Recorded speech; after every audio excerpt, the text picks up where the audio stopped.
I'm Victoria and this is What Victoria Read.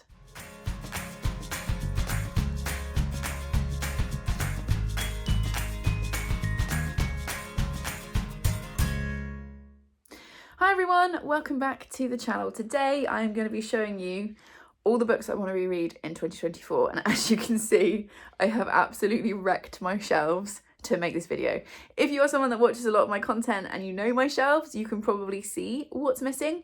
But basically, I always say that I only keep books that are 4 or 5 stars and that I'm going to reread, and then I just casually don't reread. So I said in a video earlier on in the year that I hadn't reread anything this year, casually forgetting that we did do a full reread of the Brown Sisters trilogy by Tally Hibbert and the Love Quotient, the Kiss Quotient by Helen Huang series. So I did reread those, but I don't think I've reread anything else. I'm going to reread Christmas Carol because that's a Christmas Eve tradition in this house. But yeah, other than that, my rereading has been poor this year. So I'm someone who loves a list and a challenge. And so I thought what I would do is I would choose 24 books to reread in 2024. And that is what we are going to talk through today. So these are in literally no order because, as usual, this is a chaos channel. And I've just literally gone through my shelves and jotted down 24 books I want to reread. I just thought it'd be a fun thing to do. A lot of people do like 24 books they want to read from their TBR in a year, or like the number of that year. My TBR is not big enough to do that, and like I said, I've been lay here reading and looking at these shelves and thinking I really need to get back to you, and I thought this would be a good way to make me do it. The plan is I'm going to try and do at least 2 a month. Some months I will do more than that and you'll see why in a minute, but the idea is if I do 2 a month I can get all of these reread. I'm rereading them because I want to check that they are still favourites and I still want them to take up space on my shelves. We are going to be moving next year. We're going to be downsizing, and so I'm probably going to have to do quite a brutal cull of my bookshelves, and so I want to make sure the ones that I am bringing with us to the new house are definitely favourites. Okay, let's get into this because we're already 2 minutes in and I've already done the intro, and I have 24 books here, actually more than that, and you'll see why in just a second. So the first book that I want to is on this list, like I said, this is in no order, is actually 5 books. But they won't take me long to read because I want to reread volumes 1 to 4 of Heartstopper and then read volume 5, which at the time of filming this has not yet arrived because it's been delayed. Brilliant.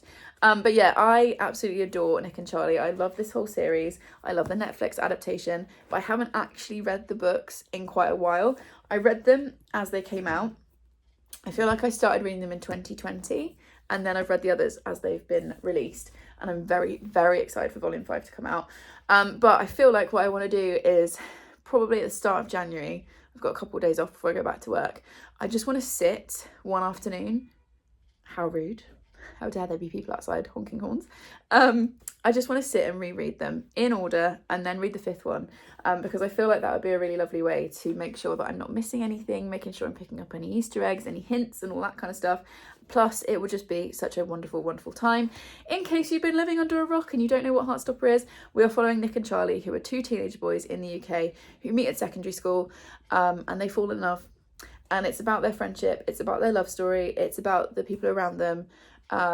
It's super queer, it deals with mental health. I just adore this whole series. And yeah, so my first book is actually 5 books, but they are graphic novels and will not take me long, and I just feel like that will be a lovely thing to do. Okay, next up on this list is another 3 books. I have counted these individually. This is kind of a spoiler for a project that is coming next year, but I wanted to include them on this list. So those books are the Nevermore series. So we have Nevermore, The Trials of Morrigan Crow, we have Wondersmith, The Calling of Morrigan Crow, and we have Hollowpox, The Hunt for Morrigan Crow, obviously all by Jessica Townsend. Just for ease, because these are really heavy hardbacks, which I'm very lucky and appreciative to have, I'll just hold up this one. So the 4th book, which is Hollowpox is that one. Silver something. Such a fake fan. I am so excited for that book to come out. It's been delayed twice, but it is now supposed to be coming in November of 2024 is the current release date. So what I would like to do in August, September and October is REREAD, the trilogy. And like I said, this is a spoiler for a project that I'm going to do next year. I'm holding back on announcing it in case the book gets delayed again, so you probably won't hear anything about it until the middle of next year. But what I would really like to do, I'm going to reread these books anyway, if the Silverborn, that's the name of it, sorry. I'm not a fake fan, I'm just a very tired teacher. I'm just kind of waiting because I nearly announced it this year and then it got pushed back. So I just want to make sure it's happening. But if it does happen, I want to reread one of these a month. I would love to then do a live show and chat with you guys about it. We can use my Discord in terms of chatting about the books as we're reading. I might be able to rope in a few of my friends as co-hosts. Like I said, I haven't got massively far in the planning of this, just in case it doesn't happen again. But yeah, in theory, we've got August, September and October to go back, well, for me to go back, it might not be a reread for all of you, to this incredible middle grade fantasy series that I just absolutely adore with my whole heart. So yeah, those are 3 more books on this stack. Then we're swapping over to a mystery book. It's kind of dark academia, very different vibes. I told you there was no plan to this list at all. But it's a book that I read last year or the year before, and that's Madam by Phoebe Wynne.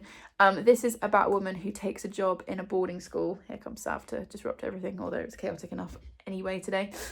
Takes a job in a boarding school and there's something a bit weird going on. I read this and loved this. I think it was Jean at Jean's Thoughts who I saw talking about this, and she recommended it and I loved it and I gave it 4 or 5 stars. However, I'm not sure it's one that I need to keep on my shelves forever, so I want to reread it and check it out in case it is. It's had very mixed reviews. I clearly loved it at the time. Do I still love it? That's kind of the theme of this reread challenge. Then we got the first book I was ever sent by a publisher, and it is a gorgeous hardback, and that is The Sin Eater by Megan Campese. This is historical fiction, but it's like an alternative historical fiction. We're following, I don't even know, I can't remember what her name is, May, and it's in like an alternative Tudor times. We've got, I can't remember what the name of the queen is, but there's a queen who's like clearly Queen Mary, but isn't quite. And we're in this world where you can be made into a sin eater. So May is convicted of stealing a loaf of bread because she's starving, and as her punishment, her tongue is branded so she can no longer speak, and she is made into a sin eater. And this was a real historical thing that actually happened, but this book kind of gives it a slight magical realism twist, in that sin eaters are called to the deathbed, people's deathbeds. The person dying confesses their sin to the sin eater, and then the sin eater has to eat certain foods to kind of take on the sins of that person. So that person can then die without the sins on their soul, and the sin eater carries the sins. And then at the same time, I think it's a murder mystery as well, but May can't communicate with other people. Because she's a sin eater, people won't look at her, communicate with her, anything, and she can't speak. So yeah, I remember loving this at the time, and like I said, it carries a special place in my heart because it was the first ever book I was sent by a publisher. But I want to see if it holds up a couple years later. And I mean, just a moment for that cover because it is just something else. So yeah, that's another book on this list. Then we have another book that I haven't read for a couple of years. This was also gifted to me by the same publisher. I loved it at the time. Will I still love it now? ? And that is Dear Reader, The Comfort and Joy of Books by Kathy Renson-Brick. This is non-fiction, and I think it says on the front, it's a love letter to stories and reading from one of our very best memoirists. I've never read anything else by this author. Again, just a moment for that cover. And it's just Kathy going through all the books that have meant something to her in her life and talking about what was happening in her life when she read it and all of that kind of stuff. And again, it's a book I look at all the time and I'm like, I need to reread you. So it's happening this year. Also, let's just enjoy how beautiful that hardback is. So yeah, I'm intrigued to see if I still love it.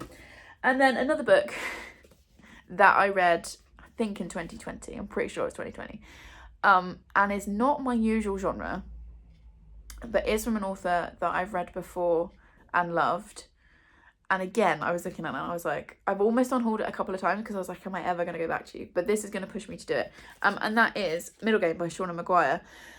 This is science fiction fantasy ? It's weird, and I spent like the first 2/3 of it not having a clue what was going on, and then got to the end and I remember gasping out loud. Couple years later, can I remember what made me gasp out loud? No, I can't. I do know the significance of the wax hand, and I know it's very creepy. But yeah, I'm kind of intrigued to go back to this. It's taking up a lot of space. It's a big book. Like it's like 500 pages. Yeah, it's over 500 pages. It's taking up a lot of space. We're moving. Do I need to keep this with me? I don't know. This will probably be one that I read quite early on in the year, and we will see what I think.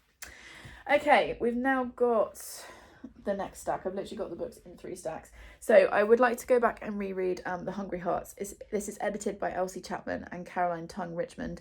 I read this as a buddy read with Charlotte at Books and Bargains, again I think in 2020, and this is 13 Tales of Food and Love, and it's set on Hungry Hearts Row, which is this fictional town, this fictional street where every single shop is a different food place, and it's the stories of the people who live, work and work there. I love books about food, and I remember really enjoying this. One of them goes super dark as well. And I loved the mix of topics and emotions. There's stories in here about grief and about family and about friendship and loss. There's stories about reconnecting with people. Like I said, there's one that goes super dark, and I did not see that coming at all. And I remember really enjoying it, but a couple of books in the stack are books that I buddy read. And I really enjoy buddy reading with people, but I find that because you're reading only a certain chunk every day, it kind of interrupts my reading flow a little bit. So I just want to go back and check that I do still love this. I feel like if I do, it'll be one. I mean, this is a really beautifully floppy paperback, but I feel like this might be one I would buy in hardback if I still love it. So yeah, we're going to reread that one. Then I got My Best Friend's Exorcism by Grady Hendrix. There's actually 2 Grady Hendrix books in this stack. We'll get to the other one in a minute, mostly just because it's underneath a whole bunch of others. I can't be bothered to faff about with them. This one is the one that I always say is my favourite of the Grady Hendrix books. I've also read the Southern Book Club's Guide to Slaying Vampires, which I unhauled a few years ago, or last year, because I just felt like I wasn't going to go back to it. This one I want to give another try and then see if I do, because, I mean, again, it's beautifully floppy, but it's a really weird size and shape. And so if I'm going to go to the effort of keeping it, I need to make sure that I love it. This does what it says on the tin. This is a horror story, a horror book about a girl whose friend gets taken over by a demon, and they are trying to exorcise that demon. I really loved it. It's got body horror in it. There's a scene with ice cream that scarred me for months afterwards. I also haven't watched the film. I think it's on Amazon. So I might reread this and then watch the film and see how I feel. But yeah, I loved this. I've read a couple of other Grady Hendrixes that have not worked for me, and I feel like I've stopped picking up his new stuff because things just haven't worked for me. But I remember loving this, so I just want to check and see if I need to hold space for it. Then we have a thriller that I will probably read towards the end of the year, and I'll see why in just a second. This is one of the few thrillers on my shelves that I've kept. And it's mostly because of the concept, I think. And that is 3 Hours by Rosamund Lupton. This is one that Leanne, bye-bye, Sav. This is one that Leanne at Literary Diversions like shoved into my hands and was like, you have to read this. Did she give this to me? She might have done. Oh no, this is from the lovely Kendra. As a birthday present a couple years ago. But yeah, this is one that Leanne was like, you need to read this. And it's because it's set in a school. It's set in a British school, and it's snowing, and there's a shooter outside, and it's following the 3 hours that this unfolds over. And you're following different perspectives, various different teachers and students within the school. You're also following the shooter, and you're also trying to work out who the shooter is and why they are doing what they're doing. And I remember the outcome of this, and it was like a sucker punch. It is a thriller, but it's also a social commentary. And as a teacher and a parent, I had a very emotional, very visceral reaction to this. And yeah, this is one that I know I'm going to keep. But when I was looking for rereads, I was like, I want to go back to that. So yeah, probably next winter, you will see this appearing in my reading vlogs. So yeah. Okay, then we have a very different one, definitely a summer read, and that's With the Fire on High by Elizabeth Acevedo. I've got a couple of Acevedo books on my shelves. I always adore Acevedo's work. I'm just checking to see if this was gifted, because I know a few of these were. And again, I buddy read this, I think, with Charlotte. And I kind of just want to go back. Like I said, I always enjoy buddy reading, but I kind of want to go back and read it in my own time, on my own pace, and see if it's something I want to keep or if it's something I want to put into my classroom library. I do love this cover. So this is YA, and we are following Emoni, who is a young mum, teen mum, but she also wants to be a chef. And again, books about food. I remember loving this last time, but I kind of want to, like I said, I want to reread it and see if I want to keep it or if it's better off in my classroom library where my students can read it. Okay, then I've got a book from an author that I really love, which you can actually see here, and I'm going to talk about her again in a minute. This is a book that I read again in 2020, was completely obsessed with enough that I sent a copy to Charlotte and was like, please read this immediately so we can discuss it. And then most of the reviews were really bad. So it's one of those books where I'm like, I loved it, but other people hated it. Like, it's usually one of the lowest ranked books from this author. So I'm like, am I wrong? Or have I just got a different taste? Either is fine. So yeah, I want to reread The Alibi Girls by CJ Skews, because I look at this book quite often. I'm like, would I feel differently about it now? And I'm not going to tell you much about it because I don't want to give it away. It just says on the back, Joanne Haynes has a secret. That's not her real name. And it's just following this person. Like, yeah, I don't really want to give too much away. It's a kind of thriller. Like I said, the reviews were mostly really bad, and I want to reread it to see if I now agree with those reviews or if I just have a different point of view on this book. Okay, then we have a book that made it into my top favourites of the year that I read it. It might have been last year or the year before. And again, I want to reread it just because I enjoyed it so much the first time, and also if I did really love it, I might treat myself to a hardback. So that book is Katherine House by Elizabeth Thomas. Again, I've heard so many mixed reviews on this book. I think it's one of those books you either give it 5 stars or 1 star. There's not many people who drop into the middle, and I just want to see how I feel about it a year or so on. And we are following a girl who is going to university. I can't remember what her name is. Inez. Who is accepted into Katherine House, which is a university where you can't leave for the 3 years that you're there. And it's dark academia. I remember loving the twist. And like I said, this is one of those rereads. Some of these I'm like, I want to check, I still love you. This one, I feel like I will, like 3 hours. Do I want to upgrade it to a hardback? Hello, Savvy again. And then... Also, I've seen so many mixed reviews, and I'm just interested because I feel like my reading taste has changed quite a lot in the last 2 years, and I want to see how I feel about this book now. So that's another one. We are over halfway. You'll be pleased to know. Then I've got a book that I haven't read for years. It's a big, chunky book. Like, the whole thing is 600 pages. It's also really quite damaged because it's such an old book. I'm not going to reread. I'm not planning to reread the whole thing because this is a bind up. I think it's 3 books in one. But it's one that holds space on my shelf because it's got sentimental reasons. But I also feel like it's a book I should probably reread as well, if that makes any sense. And that is The Eagle of the Ninth by Rosemary Sutcliffe. This is the Chronicles. So like I said, I think there's 3 books in here. Yeah, there are 3 books. I'm just planning on rereading the first one for now anyway. Look at this damage. I'm so sorry if that upset you. But my brother got me this copy for Christmas many years ago. And he was really keen for me to read it, and he also said, I thought it might be a good inspiration for a story of your own, which is a really lovely thought. I haven't written anything in years, but I love that he had that thought. I feel like I will keep this copy either way because obviously it's got my brother's handwriting in it, and it's got, you know, such sentimental attachments to it. But I don't know if it needs to be like displayed on my bookshelf, if that makes any sense, because I have books upstairs that have like sentimental value, but they don't necessarily have space down here. So we will see. This is set in Roman times, I think. Yeah, Roman Britain. And we are following soldiers. That's all I can really remember about it. But yeah, we will see. Maybe I'll get sucked in and reread all 3 stories, but for now I'm planning only to read the first one, and we will see how we go. Then the next one is another one that I buddy read. I think I buddy read this one with Kat at Brews and Reviews. Yeah, I definitely did. And I want to go back and see how I feel about it if I read it at my own pace. I loved reading with her. We had a great time. I must have given it 4 or 5 stars because it's on the shelf, but I just want to read it in my own pace and see how I feel. And that's Into the Drowning Deep by Mira Grant, who is also known as Sean Maguire. Is that the link? I can't remember. Does it tell me here? No, it does not. And this is about killer mermaids and stuff, and there was loads of body horror, and I remember absolutely loving it. Again, I think I'm a bit like, it's dented. Do I need to upgrade it to a hardback? Do I really want to keep it? Will I keep rereading it? Is it worth holding space? It is, again, quite chunky. But yeah, mostly I'm just intrigued to see how I feel about it when I'm just reading it by myself. I feel like this might end up in the freezer, just saying. So yeah, that's another one. And then we've got, how many have we got left? 1, 2, 3, 4, 5, 6, 7, 8 left. Okay, we're getting there. So the next one is the other CJ Skews book, which is Deadhead.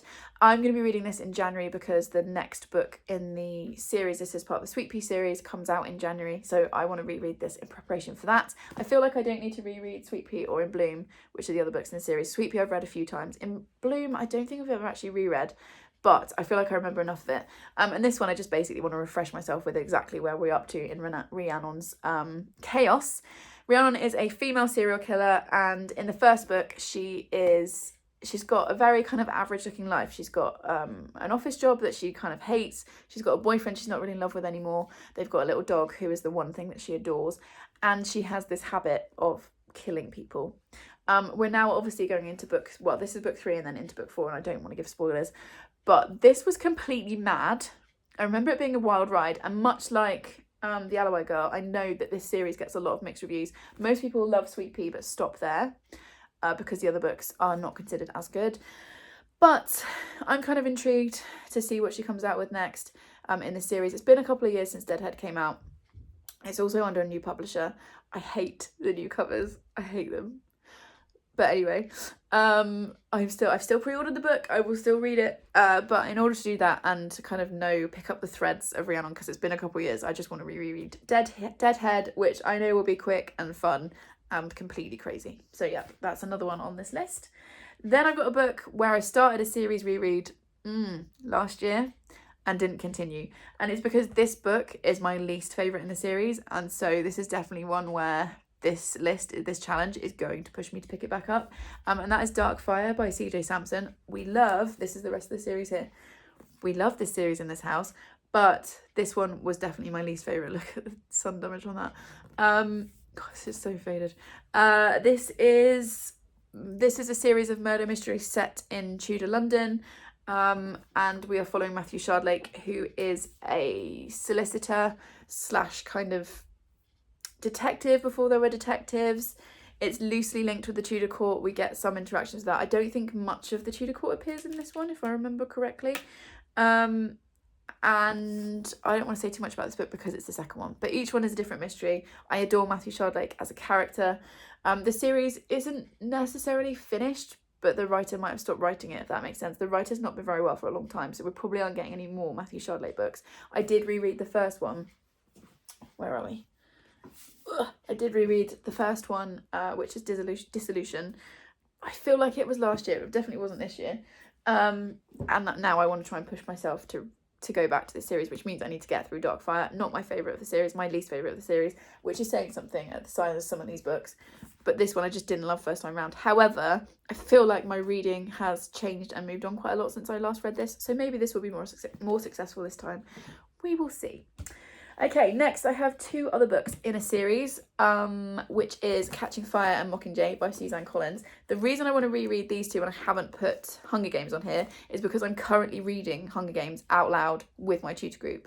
So I feel like that will obviously reread that one, and then I'll want to go on and finish the story. So yeah, these 2 will come once we've finished. We've been reading it since September. We do only have like 20 minutes a week for that, which makes me sad. But we are getting through it. The kids are really enjoying it, which is the main thing. I'm really enjoying reading it out loud to them and with them because they're also reading bits out loud. And yeah, I just know myself and I know I want to go back to these. These are not a question as to whether they'll stay on my shelves. I have the original paperbacks, which is these versions. I also have the gorgeous hardback copies, which are upstairs, which for me are for display only because I will wreck them. So yeah, I'll be rereading these old, battered, faithful copies. And yeah, I'm very excited to finish Hunger Games with my kids and then finish off the trilogy myself. Okay, I then have the only classic on this list, and that is Wuthering Heights by Emily Bronte. This is a beautiful hardback edition. This is the... What edition are you? There's the gift note from the lovely Claire.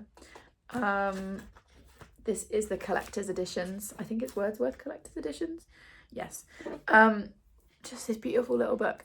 When Claire was kind enough to send this to me, I was like, oh, that doesn't count for my TBR because I read it. Fantastic, thank you so much. I'm going to keep it for my collection. And then when I was looking for books to reread, I was like, I should probably put at least one classic on this list. And Wuthering Heights is one I haven't read for years. I think I was at uni the last time I read this book, so that's a good, well, like 15 years ago. Horrifying. 10 years ago. No, yeah, it's more like 15. This is a classic. We've got Kathy and Heathcliff. It's never been one of my favourite classics, which is probably why I've never been back to it. But again, my reading has changed a lot in the last couple of years, and so I'm kind of intrigued to pick this back up again and see what I think. Plus, it is my boss's favourite book of all time. So I kind of want to read it and then either go and gush about it with her or be like, this is your favourite book of all time. Not that we do that. We don't judge people. But yeah, I feel like it would be nice to have a conversation with her about it. And this is such a beautiful edition. I mean, it's just, it's so pretty. It's so pretty. And I want to read it. Okay, we are into the last three. The next is the other Grady Hendrix on this list. This is Horrorstopper. And this is his IKEA horror novel. Yeah. Quite how he didn't get sued by IKEA, I don't know. He must have really good lawyers, because this book genuinely has put me off going back to IKEA ever again. But I want to reread it. And again, it's partly because it's such a weird size. It's beautifully floppy, but it's a weird size and shape on my shelves. It doesn't fit anywhere. So if I'm going to bother to keep it, I want to check it and make sure that I am going to reread this. I feel like, this is a short one, I feel like that of these books, this is the one that I'm most likely to reread, still enjoy, but decide to unhaul. But we will see. So yeah. Then I want to reread, this is the only non-fiction I think in this stack, and that's The Five by Hallie Rubenhold. The last time I read this, clearly because the spine's not been cracked, I read this on audio. I loved the audiobook, but I also want to reread it physically. And there are things like pictures and stuff in here that I didn't get first time round. This is telling the story of the lives of the women who were murdered by Jack the Ripper. I loved this. I love Hallie Rubenhold's writing. If you're looking for non-fiction that's accessible and fantastically researched, you cannot go wrong with Hallie Rubenhold. And yeah, I loved this. I think I've read it twice, but I feel like both times I read it on audio, so I want to try and read it physically. I've got this beautiful copy and it's taking up space on my shelf, so again, do I need to keep it? And oh yeah, this was also a birthday gift. This was from Elle at Notebooks Given. So yeah, I want to see what I make of this a couple of years on. And again, this is one where I feel like I will almost definitely keep it, but when I was looking at my shelves, I was like, oh yeah, let's read that. And then the last one is a book that I was obsessed with in 2021. And then I've read other books by the author and I haven't liked any of them. So I'm reading this book to check that this is what I want to keep. I've got the special collector's edition from Waterstones, and I just want to reread this again and see what I think. So this is The Appeal by Janice Hallett. Like I said, I was completely obsessed with it the year it came out, and I read it, I think it was 2021, but I haven't liked anything from her since. At the time of filming this, I'm about to start reading The Christmas Appeal, which is over there. So we'll see what I think of that, but I have not loved the other two books of hers I picked up. So yeah, this is a, you know, it's quite big, it's a hardback, it's beautiful. Like I said, this is the Waterstones like exclusive edition. It's very, very pretty. And I just want to see what I think of this. So I feel like this is one you might see quite early next year. Apart from Heartstopper and the Nevermore series, none of these have really got like dates on. I've got hiccups now. I've got dates on them for when I'm going to read them, but I feel like there are some that you might see at certain times of the year. Okay, so that's the stack. I'm really excited to get started on this. I feel like my TBR, my unread TBR, is at a point, so at the time of filming, I'm at about 30 books, so it feels very manageable. I will obviously get books for Christmas from friends and family, it's very likely, or book vouchers, which will become books, which is lovely, because that's all I really want. So I feel like my TBR will grow, but I also want to balance that with some rereads, and I'm really excited for all of these. Looking at this stack now, I'm like, yeah, I'm excited for this reading challenge, if you like. And also, like I said, we are downsizing next year, and I am going to have to do a brutal cull. So this will at least help start that process. And also, I just feel like, you know, if I'm keeping books and they're taking up space in my house, I need to make sure I'm going back to them and actually picking them back up again.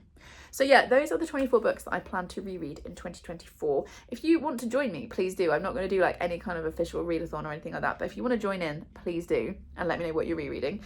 Do you reread, or are you like a read it once and then it leaves your home, or what? How do you kind of deal with rereading?